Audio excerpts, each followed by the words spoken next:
You might remember several months ago when TeslaCam came out, I started using this 3-port USB hub connected to the right USB port to give me data for TeslaCam and USB audio, and this battery bank on the left USB port to give me 2 ports for charging phones in the dock.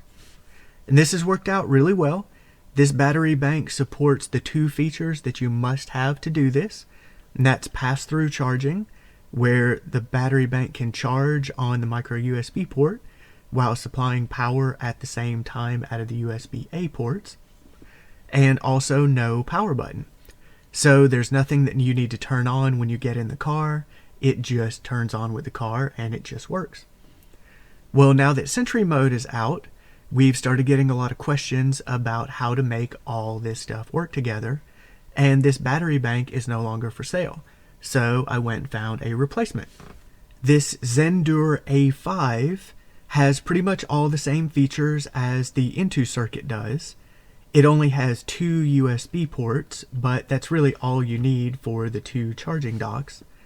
And it still supports micro USB, still has the 5-volt 2.4 amp outputs, has pass-through charging, and no power button. So it's a good solution to use along with that USB hub. But even better is this Zendur X6. Now it's more expensive, but it has a few features that I think make it worth it. So to begin with, it has USB-C input and output, and it does support power delivery up to 45 watts. So you could even use this to charge a MacBook. This green port has Qualcomm Quick Charge 2.0, so it can go up to 9 volts, which if you have the Tap Test wireless charging pad, means that pad can charge at 7.5 watts instead of 5 out of this port. So also cool. But the best feature is these bottom 2 USB ports support a hub mode. So you can tap this button 3 times, and you get the H that alternates up here.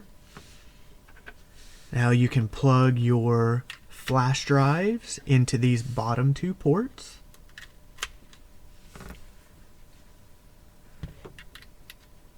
Connect your USB-C cable to the car.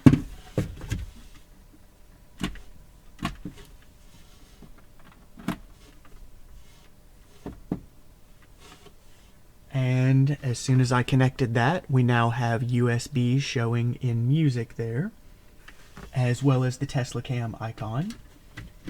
And then connect your dock to the other 2 ports. And now I can charge 2 phones in the dock at 2.4 amps each. If either one of these phones supports Qualcomm's Quick Charge 2.0, it can charge even faster. So lots of new features added with this power bank, and it's nice and compact, and you still have 1 USB port available up here in the tray. So pretty awesome. I'll post links in the description to all of these devices. I hope this is helpful. Thanks for watching, and if you like these videos, like and subscribe, and leave your video request in the comments.